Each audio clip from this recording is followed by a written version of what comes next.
దేవునికి స్తోత్రం. హల్లెలూయా.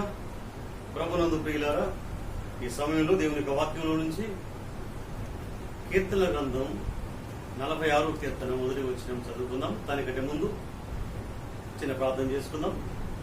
పరిశుద్ధుడైన తండ్రి, మహోన్నతుడైన దేవ, సర్వశక్తివంతుడా, సకల ఆశీర్వాదములకు కారణభూతుడా, మీ పాదములకు స్తోత్రం తండ్రి, వందనాలు. ఈ దిన వాక్య ధ్యానంలో మీ సన్నిధి మాకు తోడుగా ఇచ్చి నడిపించుము, బలపరచుము.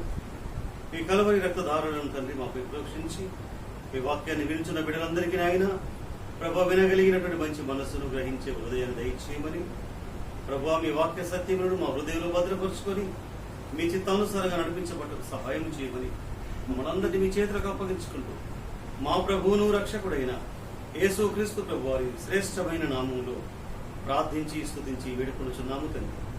ఆమేన్. ప్రియులారా, మీరందరూ బాగున్నారా? యేసుక్రీస్తు ప్రభు వారి దివ్యమైన నామంలో మీకందరికీ శుభములను వందనాలని తెలియజేస్తున్నాను. ఈ సమయంలో కీర్తన గ్రంథంలో నుంచి 46వ కీర్తన మొదటి వచనం చదువుకుని వాక్య ధ్యానం చేసుకుందాం. దేవుడు మనకు ఆశ్రయమును దుర్గమునై ఉన్నాడు. ఆపత్కాలంలో ఆయన నమ్ముకొనదగిన సహాయకుడు. చాలండి. దేవుడు మనకు ఆశ్రయమును దుర్గమునై ఉన్నాడు. దేవుడు మనకు ఆశ్రయమును దుర్గమునై ఉన్నాడు. ఆపత్కాలములో ఆయన నమ్ముకొనదగిన సహాయకుడని కీర్తన భాగంలో మనం చూస్తూ ఉన్నాం. దేవుడు మనకు ఎలా ఉన్నాడు? ఆశ్రయము. ఆయనే మనకు ఆశ్రయము, ఆయనే మన దుర్గము. ఆపత్కాలములో నమ్ముకొనదగినటువంటి సహాయకుడని లేఖన భాగం సెలవిస్తుంది. ప్రియులారా, గమనించండి, ఆయనను ఆశ్రయించు వారు నిజంగా ధన్యులని, ఆయనను ఆశ్రయించు వారికి ఏ మేలు కొదవై ఉండదని లేఖన భాగాలు సెలవిస్తున్నాయి. 34వ కీర్తనలు 34 10వ వచనంలో మనం గమనించినట్లయితే చూడండి. 34వ కీర్తన 10వ వచనంలో, సింహపు పిల్లలు లేమి గలవై ఆకలి కొనును, యెహోవాను ఆశ్రయించు వారికి ఏ మేలు కొదవై ఉండదు అని వాక్యం సెలవిస్తుంది. సింహపు పిల్లలు. సింహము అడవికి రాజు అండి. రాజు యొక్క పిల్లలు, సింహపు పిల్లలు కూడా ఒక సమయం వస్తే ఆకలి కొని ఉంటాయి. ఏమండి, సింహం తలుసుకుంటే దేన్నైనా తినగలదు. సింహము అడవిలో రాజు కదా, దానికి ఆకలి కొరకు వేటాడి దేన్నైనా తినగలిగినటువంటి శక్తి దానికి ఉన్నది. ఆ సింహము వేటాడి ఆ పిల్లలకు తీసుకొని వెళ్లి దాని ఆహారాన్ని తినిపించి తాను కూడా తింటుంది. సింహము పిల్లలు లేమి గలవై ఆకలిగా ఉంటాయని వాక్యం సెలవిస్తుంది. కానీ యెహోవా యందు భయభక్తులు గల వారికి కదా ఏ మేలు కొదవై ఉండదు అంటున్నాడు. ఏ మేలు కొదవై ఉండదు. ప్రభునందు పిల్లలు గమనించండి. కీర్తన గ్రంథం 9వ కీర్తన 10వ వచనంలో మనం చూసినట్లయితే 9 కీర్తన 10వ వచనంలో ఒక చక్కటి మాట చదవండి.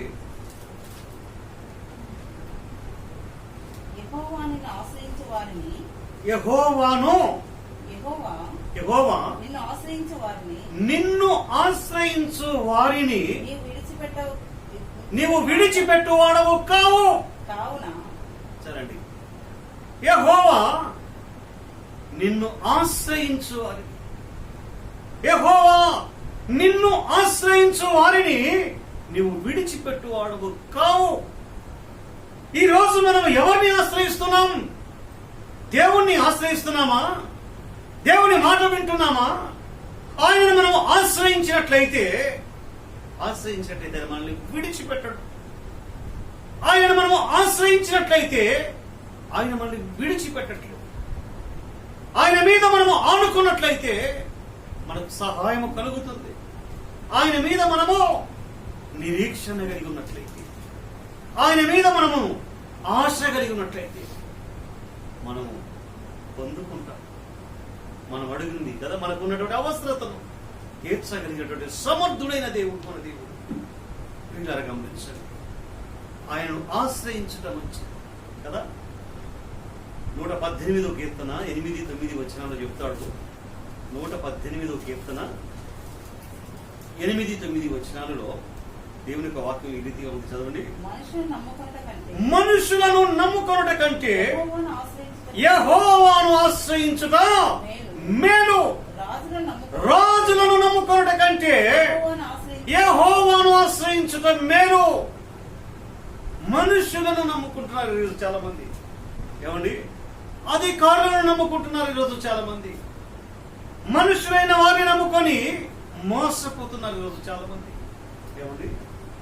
యెహోవాను ఆశ్రయించు వారికి ఏ మేలు కొదవై ఉండదని వాక్యం సెలవిస్తూ ఉంది. ప్రియులారా గమనించండి, రాత్రికాల సమయంలో ఈ రోజు మనము ఎవరిని ఆశ్రయిస్తున్నాం? యెహోషువ గ్రంథం 24వ అధ్యాయం 15వ వచనంలో చెప్తాడు. అక్కడ మీరు ఎవరిని కోరుకోండి, నేనును నా ఇంటి వారును యెహోవాను సేవించెదము అన్నాడు. మీరు ఎవరిని కోరుకుంటారో కోరుకోండి. నది ఎద్దరిన ఉన్న మీ పితరుల దేవతలను, అన్య దేవతలను కోరుకుంటున్నారా? పూజిస్తారా? పూజించండి. మీరు ఎవరినైనా పూజించండి, మీరు ఎవరినైనా కోరుకోండి, కానీ నేనును నా ఇంటి వారు యెహోవాను సేవిస్తాము అంటున్నాడు. ఈ సమయంలో మనం ఎవరిని కోరుకుంటున్నాం? ఏమండి? ఎవరిని కోరుకొని ఎవరితో ఉండడానికి ఇష్టపడుతున్నాం? ఎవరితో ఉండడానికి, ఎవరితో నడవడానికి కష్టపడుతున్నాం? ఈ లోక సంబంధమైన జీవితాల్లో, ఈ లోక సంబంధమైనటువంటి కోరికలో, ఈ లోక సంబంధమైనటువంటి ఆశలో, ఈ లోక సంబంధమైనటువంటి పద్ధతులలో, ఈ లోక సంబంధమైనటువంటి ఏమండి నాగరికతలో, ఈ లోక సంబంధమైనటువంటి పారంపర్యాచార విధానములో చాలా మంది కొట్టుకొని పోతున్నారు. దేవుని మీద ఆశ కలిగి ఉన్నట్లయితే దేవుడు ఏమండి అద్భుతం చేస్తాడు మన జీవితం. ఏమండి? అద్భుతం చేస్తాడు. ఒకరోజు మార్కు సువార్త 5వ అధ్యాయంలో మనం చూసినట్లయితే రక్తస్రావము కలిగినటువంటి ఒక స్త్రీ ప్రభు దగ్గరికి వచ్చి 5వ అధ్యాయంలో 25వ వచనం నుంచి మనం చదివినట్లయితే అక్కడ ఏమంటారు చూడండి. 12 ఏళ్ల నుండి రక్తస్రావ రోగము కలిగిన ఒక స్త్రీ ఉండెను. ఆమె అనేక వైద్యుల చేత ఎన్నో తిప్పలు పడి తనకు కలిగినదంతయు వ్యయము చేసుకునెను, అయినను ఎంత మాత్రము ప్రయోజనము లేదు. చూడండి, మరింత సంకటపడింది అంటున్నాడు వాక్యంలో. ఎంతో మంది వైద్యులను సంప్రదించింది, ఎంతో మంది వైద్యులను ఆశ్రయించింది.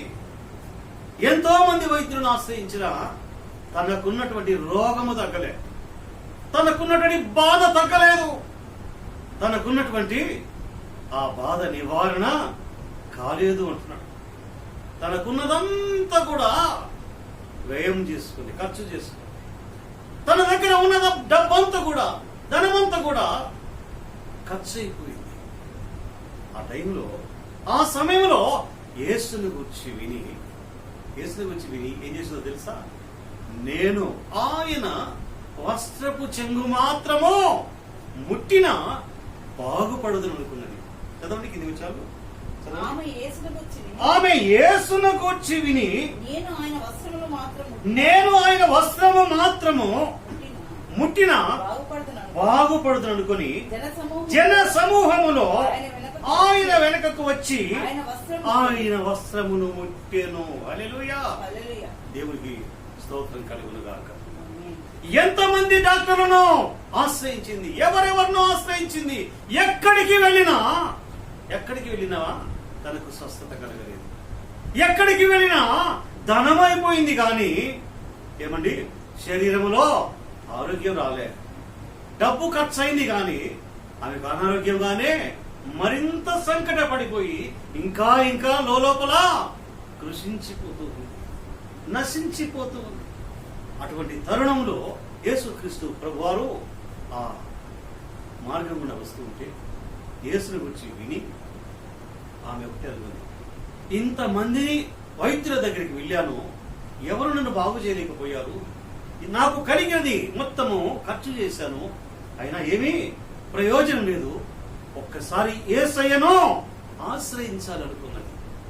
యేసును ఆశ్రయించినట్లయితే, ఆయన వస్త్రపు చెంగు మాత్రము నేను ముట్టినట్లయితే బాగుపడతానని తలంచుకున్నది. ఆ జన సమూహంలో యేసయ్య వస్తున్నాడు. యేసయ్య వస్తా ఉంటే అనేక మంది ప్రజలు, వేల వేల మంది ప్రజలు ఆయనతో కూడా నడిచి వస్తున్నారు. ఆ జన సమూహంలో నుంచి ఎవ్వరికి తెలియకుండా కదండి, ఎవ్వరు చూడకుండా, ఎవరికి తెలియకుండా వెళ్ళి వెనక నుంచి మెల్లగా ఆయన వస్త్రపు చెంగును ముడితే నేను బాగుపడతానని ఆశపడి విశ్వాసం ఇచ్చింది. ఆ జన సమూహంలో నుంచి వస్తున్నటువంటి ఆ ప్రభు వస్త్రాన్ని ముట్టడానికి మెల్లగా వెనక నుంచి వెళ్ళి ఆ జన సమూహంలో నుంచి వెళ్ళి ఆయన వస్త్రాన్ని ముట్టుకున్నది. వెంటనే ఆమె రక్తధార కట్టెను. ఆమేన్, హల్లెలూయా. వెంటనే ఆమె రక్తధార కట్టింది. వెంటనే ఆమెకు స్వస్థత వచ్చింది. వెంటనే ఆమెకు విడుదల వచ్చింది. వెంటనే తనకున్న బాధ నివారణ అయిపోయింది. చూడండి పిల్లలు, గమనించండి. ఈ రోజు కూడా అనేక మంది ప్రజలు వైద్యులను ఆశ్రయిస్తున్నారు, మాంత్రికులను ఆశ్రయించేవాడు ఉన్నారు, తాయెత్తులు కట్టేవారిని ఆశ్రయించేవాడు ఉన్నారు, పంచాంగం చూపించుకునే వారిని, చేతులు చూపించుకునే వారిని ఆశ్రయించే వాళ్ళు చాలా మంది ఉన్నారు. జాతకాలు చెప్పించుకొని ఏం జరుగుద్దో మా గురించి చెప్పడానికి చెప్పించుకుంటామని జాతకాల పిచ్చిలు పడి తిరిగేవాళ్ళు చాలా మంది ఉన్నారు. ఏమండి, ఈ రాత్రి నీవు దేనిని ఆశ్రయిస్తున్నావు? ఈ రాత్రి నీవు దేన్ని ఆశ్రయించావు? దేన్ని నమ్ముకుంటున్నావు? దేని మీద విశ్వాసం ఉంచావు? దేనితో కూడా నువ్వు నడుస్తున్నావు? ఎవరిని ఆశ్రయిస్తున్నావు? ఏమండి, అధికారులను ఆశ్రయించే వాళ్ళు ఉన్నారు. ఏమండి, రాజకీయ నాయకుల్ని ఆశ్రయించే వాళ్ళు ఉన్నారు. ఎవరెవరో లోక సంబంధమైనటువంటి బలాఢ్యులను చెప్పుకునే వారిని ఆశ్రయించే వాళ్ళు ఉన్నారు. ధనము గల వారిని ఆశ్రయించే వాళ్ళు ఉన్నారు. పేరు ప్రఖ్యాతులు గల వారు కనుక వారిని ఆశ్రయిస్తే మనకు దొరుకుతుందని వారితో వీరితో తిరిగే వాళ్ళు ఉన్నారు. కానీ ఈరోజు మనము ఎవరిని ఆశ్రయించే వారుగా ఉన్నాం? ఏమండి, దేవుని వాక్యం తెలుసుకున్నాం. ఆ స్త్రీ అనేక మంది వైద్యుల చేత ఎంతో బాధలు పడి ఎందరెందరినో ఆశ్రయించింది. ఎంతో డబ్బు ఖర్చు చేసింది. ప్రయోజనం లేదు, ప్రయోజనం లేదు, ఎంత మాత్రం ప్రయోజనం లేదు. మరింత సంకటపడింది. యేసయ్య వస్త్రపు చెంగును ముట్టడానికి యేసును ఆశ్రయించింది. యేసును ఆశ్రయించిన వెంటనే, ఆయన వస్త్రపు చెంగు ముట్టిన వెంటనే ఆమెలో చక్కటి స్వస్థత వచ్చింది. వెంటనే ప్రభు అక్కడ ఆగిపోయి ఆమెతో మాట్లాడుతున్నాడు. నన్ను ముట్టింది ఎవరు? ప్రభుకు తెలియక కాదు, ఆమెను చూడాలని, ఆమెను ఆ ప్రజలందరి ముందు ఓ సాక్షిగా నిలబెట్టాలని ప్రభు ఆశపడుతున్నాడు. ఎవరు నన్ను ముట్టింది? శిష్యులు అంటున్నారు, ప్రభు ఇంతమంది జన సమూహం ఎవరు ముట్టారో ఎవరు చెప్పగలరు? లేదు, నన్ను ముట్టిన వ్యక్తి ఎవరు రావాలి, వస్తారు. ప్రభు చూస్తున్నాడు. ఆమె భయముతో వణుకుతూ ప్రభు ముందుకు వచ్చి నిలబడి ప్రభు పాదములను ఆశ్రయించాడు. ప్రభు పాదములను ఆశ్రయించి, అయ్యా తన సంగతి అంతా ఇక్కడ కింది భాగంలో పై భాగంలో చూసేట్లేదు. అప్పుడు ఆ స్త్రీ తనకు జరిగినది ఎరిగి భయపడి వణకుచూ వచ్చి ఆయన ఎదుట సాగిలపడి తన సంగతంతా ఆయనతో చెప్పాడు. హల్లెలూయా. తన సంగతంతా చెప్తోంది. ఇప్పుడు అయ్యా నేను ఏ స్థితిలో నుంచి ఏ స్థితికి వచ్చాను, ఎక్కడెక్కడ బాధలు పడ్డాను, ఎంత ఖర్చు చేశాను, ఎటు వెళ్ళాను, నా ఆరోగ్యము ఎవ్వరూ బాగు చేయలేకపోయారు. ప్రభువా మీ వస్త్రపు చెంగు ముట్టాలని ఆశపడ్డారయ్యా, మిమ్మల్ని ఆశ్రయించాను ప్రభువా, మీ వస్త్రపు చెంగు ముట్టాను, నాలో వెంటనే స్వస్థత వచ్చింది, నేను బాధ అయిపోయాను, నా బాధ నివారణ అయిపోయింది. ఇప్పుడు అయ్యా మీకు వందనాలు తండ్రి, మీకు స్తోత్రాలనైనా ఆయన పాదములను ఆశ్రయించి ప్రభుత్వం చదవండి. అందుకు ఆయన కుమారి నీ విశ్వాసము నిన్ను స్వస్థపరచను, సమాధానము గలదానవై పొమ్ము, నీ బాధ నివారణ అయినదని నీకు స్వస్థత కలుగును గాక అని ఆమెతో చెప్పాను. చూడండి, కుమారి నీ బాధ నివారణ అయిపోయింది, సమాధానము గలదానమైపో, సమాధానము గలదానమైపో. యేసయ్య దగ్గరికి వచ్చినప్పుడు, యేసయ్యను ఆశ్రయించినప్పుడు బాధ నివారణ అయిపోయింది. యేసయ్యను ఆశ్రయించినప్పుడు స్వస్థత వచ్చింది. యేసయ్యను ఆశ్రయించినప్పుడు విడుదల వచ్చింది. యేసయ్యను ఆశ్రయించినప్పుడు తన జీవితము మార్చబడింది. యేసయ్యను ఆశ్రయించినప్పుడు శాంతి సమాధానములు పొందుకోగలిగింది. సంతోషంగా జీవించడానికి ప్రభు ఒక నూతన జీవితాన్ని ఇచ్చాడు. ఈ సమయంలో ప్రభునందు ప్రియులారా, ఈరోజు మనము ఎవరిని ఆశ్రయించేవారుగా ఉంటున్నాం? ఎవరి కొరకు మనం తిరుగుతున్నాం? ఎటు వైపు ఎవరెవరి వైపు తిరుగుతూ చూస్తున్నాం? బైబిల్ గ్రంథంలో ఉజ్జియా అనే ఒక రాజు నాడు 2వ దినవృత్తాంతముల గ్రంథం 26వ అధ్యాయంలో మనం గమనించినట్లయితే 23వ వచనం నుంచి మనం చదివినట్లయితే చదవండి.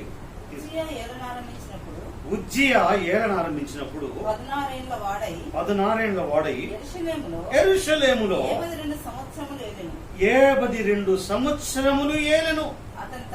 అతని తల్లి యెరూషలేము కాపురస్తురాలు, ఆమె పేరు ఎకొల్యా. అతడు తన తండ్రి అయిన అమజ్య చర్య అంతటి ప్రకారము యెహోవా దృష్టికి యథార్థముగా ప్రవర్తించెను.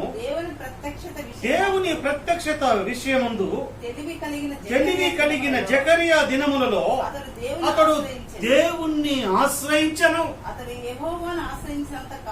చాలా జాగ్రత్తగా వినండి. అతడు యెహోవాను ఆశ్రయించినంత కాలము దేవుడు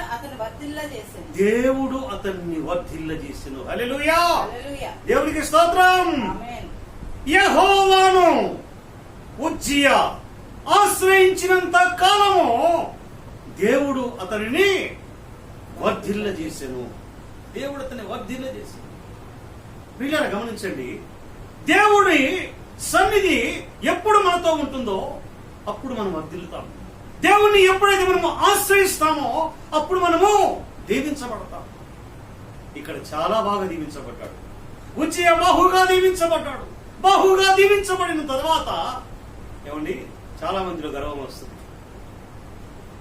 లేమిలో ఉన్నప్పుడు చాలా ప్రార్థన చేస్తుంటారు. బాధలో ఉన్నప్పుడు దుఃఖంతో ఎంతో ప్రార్థన చేస్తారు. దేవుడు స్థితిని మార్చి లేవనెత్తిన తర్వాత చాలా మందిలో, కొంతమందిలో గర్వం చోటు చేసుకుంది. ఇక్కడ ఉజ్జియా జీవితంలో గర్వం చోటు చేసుకుంది. చదవండి 16వ వచనం నుంచి మనం చూసినట్లయితే, ఇది అధ్యాయము 16వ వచనంలో చదివితే, అయితే అతడు స్థిరపడిన తర్వాత అతడు మనసున గర్వించి చెడిపోయేను. చూడండి, మనసులోకి గర్వం వచ్చింది కదా. ఏమండి, నాశనమునకు ముందు గర్వము నడుచును, పడిపోవుటకు ముందు అహంకారమైన మనసు నడుచునని చెప్పి సామెతల గ్రంథం 16లో చెప్తున్నాడు. ఏమండి, నాశనమునకు ముందు గర్వం నడుస్తుంది. ఈరోజు గర్వంతో ఉంటున్నారా? తీసివేసుకున్నాం గర్వాన్ని. గర్వము మనల్ని ఏం చేస్తుంది? నాశనం చేస్తుంది. గర్వము మనిషి జీవితాన్ని పతనం చేస్తుంది. గర్వంతో జీవించినట్లయితే దేవుని సన్నిధి నుంచి నీకు ఎటువంటి సహాయం రాకుండా చేస్తుంది. దేవుని సన్నిధిలో జీవించకుండా దారి తప్పి తిరిగేవాడిగా చేస్తుంది. దారి తొలగిపోయేవాడిగా చేస్తుంది. తీసివేసుకున్నాం ప్రియులారా గర్వం. యెహోవాను ఆశ్రయించినంత కాలము యెహోవా అతన్ని వర్ధిల్ల చేసెను. వర్ధిల్లిన తర్వాత గర్వం వచ్చి పాడైపోయాడు, పతనమైపోయాడు. ప్రియులారా గమనించండి, ఈ సమయంలో దేవుని యొక్క మాటలు వింటున్నా ప్రియ దేవుని బిడ్డ, ఈరోజు మన మనసులో గర్వం ఉందా? అతిశయం ఉందా? ఇతరుల మీద ఏమైనా కోపము, క్రోధం ఉందా? తీసివేసుకుందాం. ఎందుకంటే దేవుణ్ణి ఆశ్రయించే వారికి ఇవి తగవు. దేవుని ఆశ్రయించే వారికి మనము గమనించట్లే, దేవుని ఆశ్రయించే వారికి ఇటువంటి చెడు ఆలోచనలు, చెడు విధానములు, చెడు ఆలోచనలు తీసివేసుకోవాలి. ప్రభువును ఆశ్రయిద్దాం. 19వ కీర్తనలో దేవుని యొక్క వాక్యంలో ఒక మాట చదువుకున్నాం. తర్వాత దీని 19వ కీర్తన 14వ వచనం చివరి వచనంలో ఒక మాట చెప్తారు చూడండి. యెహోవా నా ఆశ్రయ దుర్గమా, నా విమోచకుడా, నా నోటి మాటలను నా హృదయ ధ్యానమును నీ దృష్టికి అంగీకారములగునుగాక. ఏమంటాడు? మళ్ళీ చదవండి. యెహోవా నా ఆశ్రయ దుర్గమా, నా విమోచకుడా, నా నోటి మాటలు నా హృదయ ధ్యానమును నీ దృష్టికి అంగీకారములగునుగాక. అవును పీడ, నా ఆశ్రయ దుర్గమా, నా విమోచకుడా, నా నోటి మాటలు నా హృదయ ధ్యానము నీ దృష్టికి అంగీకారములగునుగాక. ఈరోజు వాక్యం ఉన్న ప్రియ దేవుని బిడ్డ, దేవుని ఆశ్రయించి దేవుని నుంచి అధికమైన దీవెనలు పొందుకున్నాం.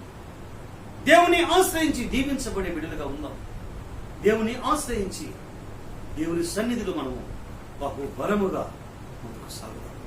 అనేకులకు ఆశీర్వాదకరంగా, దీవెనకరంగా, మేలుకరంగా ఉండలాగున ప్రభు సన్నిధిలో ప్రార్థన చేద్దాం.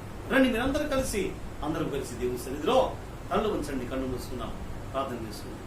ప్రేమ కలిగిన తండ్రి, మహోన్నతుడైన దేవ, వాక్యమైన మీ బిడ్డల కొరకు ప్రత్యేకంగా ప్రార్థిస్తున్నాను.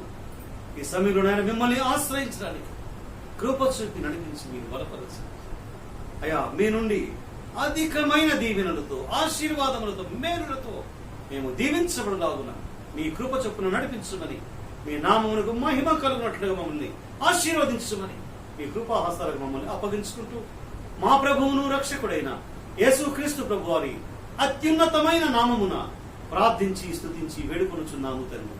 ఆమేన్. మన ప్రభు అయిన యేసుక్రీస్తు కృప, తండ్రి అయిన దేవుని ప్రేమ, పరిశుద్ధాత్మిక అన్యోన్య సహవాసం, సకల దీవెనలు కూడి ఉన్న మనకందరికీ ఇప్పుడు సదాకాలము తోడై ఉండి బలపరిచి నడిపించును గాక. Amen. Amen. God bless you.